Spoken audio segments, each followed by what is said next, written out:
membership has already approved about 2/3 of the project. So what they'll see is the remaining third of the project, and that largely covers donations. So solicitation, pledges, and restrictions on charitable assets that donors impose. But there are a few other sections that are included in this new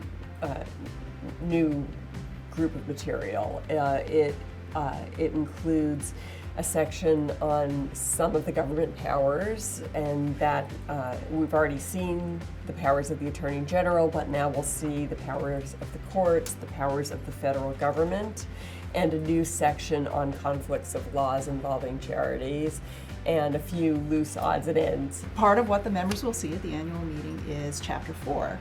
And Chapter 4 addresses restrictions on charitable assets, and it talks about enforcement of restrictions as well as creation of restrictions and modification and release of restrictions.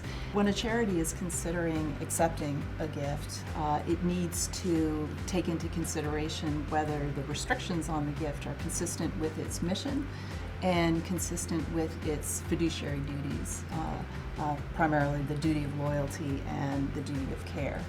And to the extent that the charity determines that acceptance of the gift with particular restrictions would not be consistent with its mission or would cause it to violate its duty of loyalty or duty of care, then it needs to, if it's an inter vivos gift, it would negotiate with the donor of the gift to see if the donor would be willing to modify or not insist on restrictions that the charity finds that it cannot accept the gift subject to.